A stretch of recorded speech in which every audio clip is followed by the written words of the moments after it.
प्यारी को कहती थी सखिया आ गई तेरे साथी हो।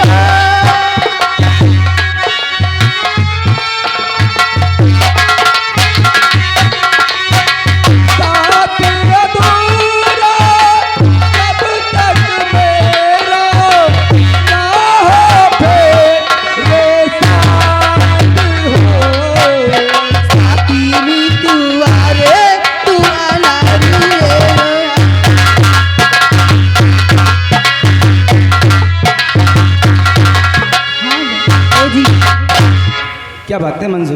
देखो चलिए, अब मुझे भूख भी लगी है और स्नान भी करना है। अच्छा, परेशान मत होइए, आओ चलते हैं। बस कुछ ही देर, कुछ दूर बाद हमारा राज आ जाएगा और वहीं पर आराम से तुम स्नान करना, खाना खाना और हमारे पिताजी से, हमारी माँ से मुलाकात भी कर लेना। क्यों नहीं ए जी। और मुझे प्यार की जिंदगी देने वाले, मुझे प्यार की जिंदगी देने वाले,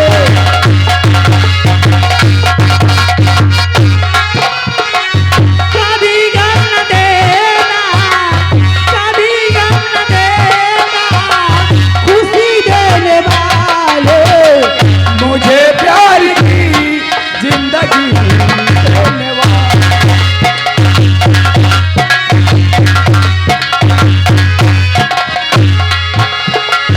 मोहब्बत वादे भूला तो न लोगे, कहीं मुझसे दामन छुड़ा तो न लोगे। मोहब्बत वादे भूला तो न दोगे, कहीं मुझसे दामन छुड़ा तो न लोगे। मेरे दिल की दुनिया, मेरे दिल की दुनिया ये तेरे हवाले, मुझे प्यार की जिंदगी देने वाला।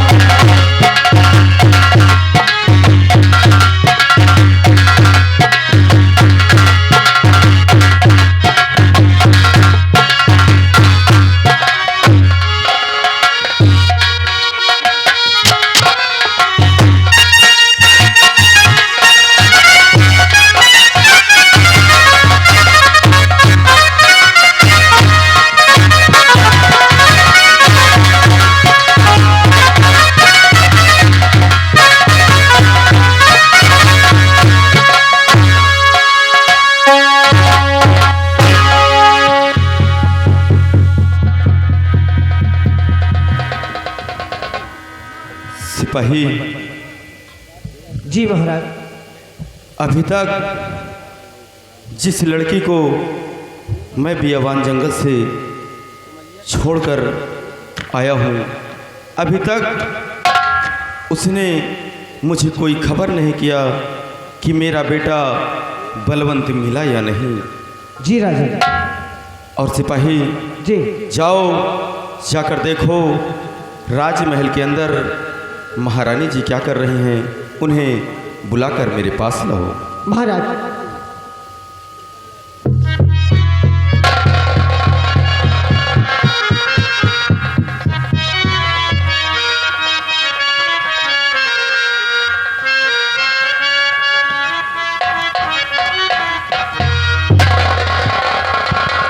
स्वामी, आज काफी दिन बीत गए और अभी तक हमारा बेटा नहीं आया, और स्वामी जल्द ही कुछ कीजिए और मेरे बेटे को ढूंढवाइए स्वामी।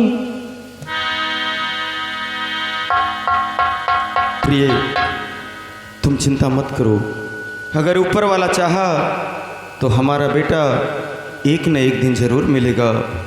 मैंने अपनी तरफ से पूरी कोशिश किया, लेकिन ना मालूम हमारा बेटा बलवंत कहाँ है, कहाँ नहीं है। लेकिन तुम चिंता मत करो, हमारा बेटा ज़रूर हमें मिलेगा।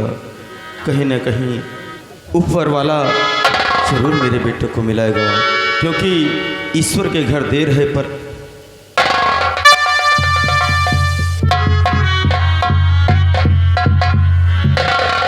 बेटा पलवा, कहाँ था मेरे लाल तू? तुझे देखने के लिए ये आंखें तरस गई मेरे लाल। और देख तेरे तेरे वियोग में तेरी माँ का क्या हाल है मेरे लाल। माँ, बेटा मुझे मालूम है माँ, अरे तू इतने वर्षों से मुझसे जुदा कैसे रह सकती है? मैं तेरा दुख दर्द समझता हूँ माँ, समझता हूँ। बेटा सारी बातों को छोड़कर सिर्फ एक बार तू मुझे अपनी माँ कहकर और मेरे सीने से लग जा बेटा। माँ, बेटा बेटा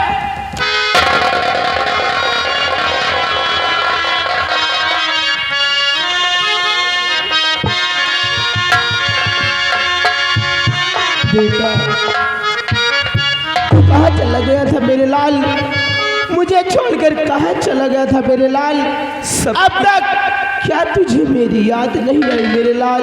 माँ, अरे याद की बात करती है, आज मैं तुझे सब कुछ बताऊंगा। पिताजी, जिस वक्त मैं आपसे आज्ञा लेकर शिकार खेलने गया था और जब जंगल में पहुंचा तो एक शेर का पीछा किया। पीछा करते करते बहुत बड़े घने जंगल में पहुंच गया और वहां क्या देखता हूं, एक महात्मा तपस्या में लीन थे और साथ में जोगन भी थी। मैंने शेर पे वार किया। जब शेर पे वार किया तो वो शेर बाबा के पास जा पहुंचा। जैसे ही बाबा के पास पहुंचा वैसे मेरे बंदूक से गोली निकल पड़ी और शेर इतना चालाक था, वहां से भाग निकला और जैसे ही भाग निकला मेरे बंदूक की गोली मुनिराज के लग गई। क्या क्या हुआ मेरे और लाल? इतने में जोगन अबिस में आ गई। मैंने उनसे बहुत क्षमा मांगा, बहुत गलतियों की माफी मांगा, लेकिन जोगन ने मेरी एक नहीं सुनी। उसी अभेस में आकर मुझे श्राप दे दिया कि जा, जिस तरह से तूने मेरे जोगी को मारा है उसी तरह तू दर बदर भटकेगा और तेरे शरीर में कुछ रोग हो जाएगा। और कुछ ही देर बाद मेरे शरीर पे खुजलाहट चालू हो गया, यानी कि कुछ रोग बढ़ना चालू हो गया।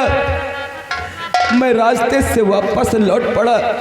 मैंने सोचा काश मैं आपके पास आऊंगा तो आप लोग मुझे देखकर हैरान हो जाएंगे, अरे जीते जी मर जाएंगे। यही सोचकर अपना राज्य छोड़कर दूसरे राज्य की तरफ सिधार दिया। जाते जाते कन्नौज राज्य पहुंच गया। हाँ पिताजी, और वहीं पर उसी बियावान जंगल में रहता था। एक दिन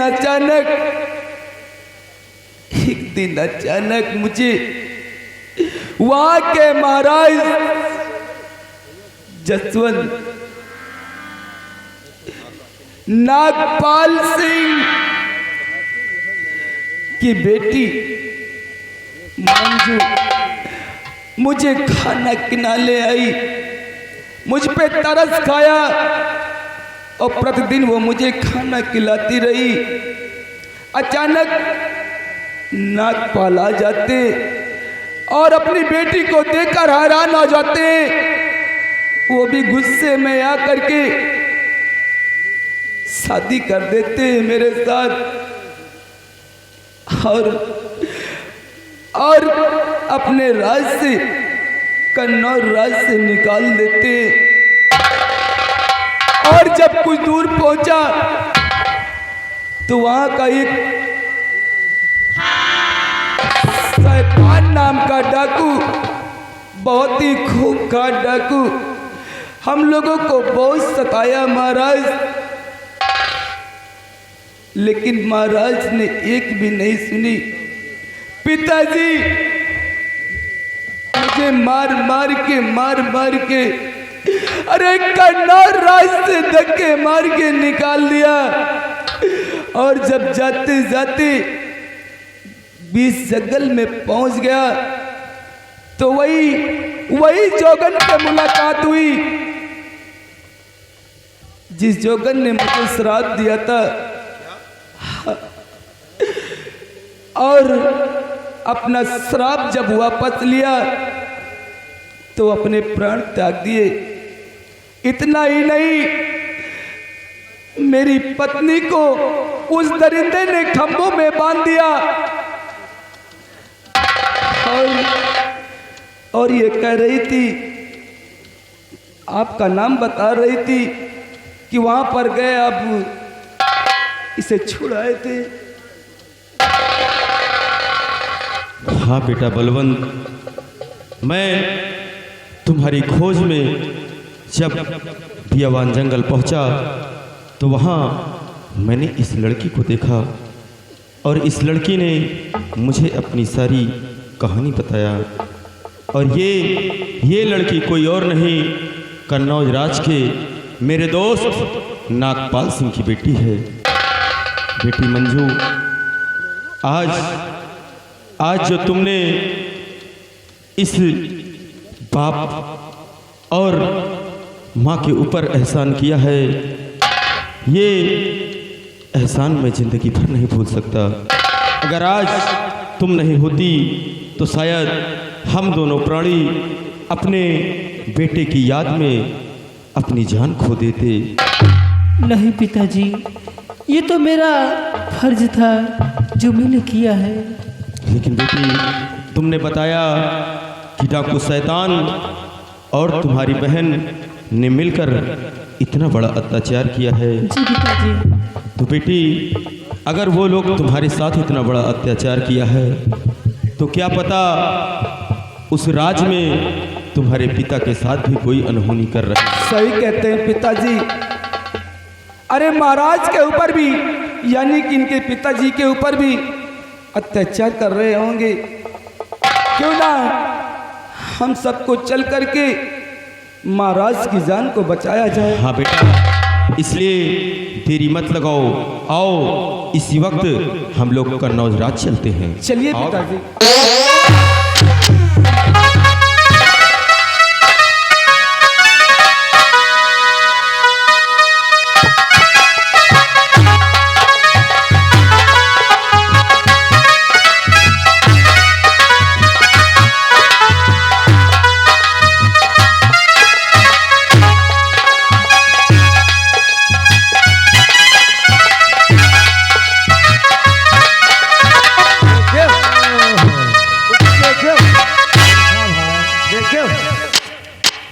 जौने राजकुमार के कोड़ होइगा रहा है, हाँ वह ठीक होइगा। बहुत सही भाई। और शादी भे रही जौने राजकुमारी से, हाँ। वह लेके घर चला गया। बहुत सही यार, हाँ? बढ़िया भाई। अब जौन महाराज का कैदो करे हैं, वह अब अहिन देखो सब निचोड़ मिले जा, मगर कैसे कैसे मिले? अर की पीपरा तारा सोई गई दूध लवे कन्या,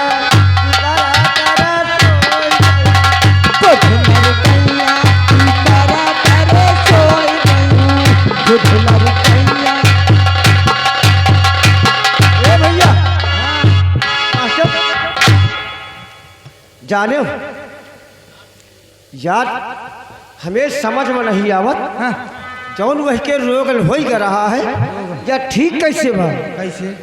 अरे कि कोयले बिना, कि कोयले बिना बगिया ना सो है राजा, कोयले बिना।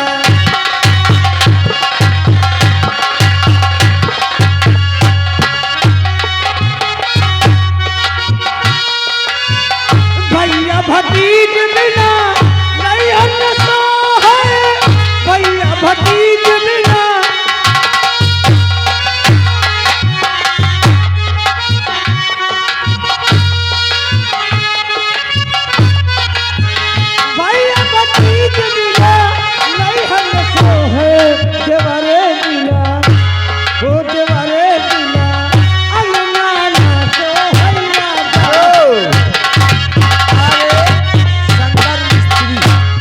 शंकर मिस्त्री जगतपुर रोड इन भैया की तरफ से घर मालिक को 51 रुपये व्यवहार पार्टी धन्यवाद। भैया आओ अब चली महाराज की तरफ, देखो क्या हाल है क्या नहीं है। चलो अब।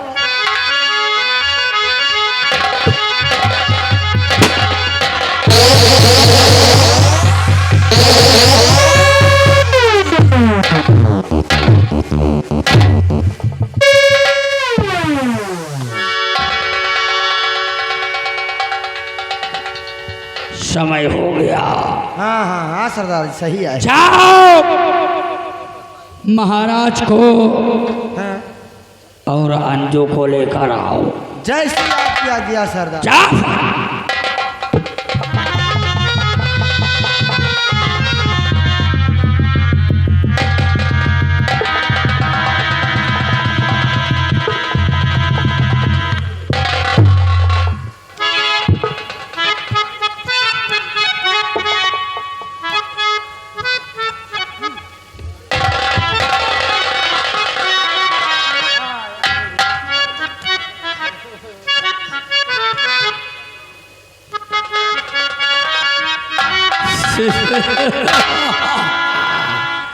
गजब रे गजब है। बाप और बेटी कितने प्यारे लग रहे हैं। हरामजादी बहुत पछताओगे। मैं पछताऊंगा? हरामजादी पछताओ तो तुम, क्योंकि तेरी जान जाने वाली है। अरे हम तो यहाँ के सम्राट बनने जा रहे हैं। बुलेट तेरा बांध दो, ख्वाब हराम कभी जादा। पूरा नहीं होगा।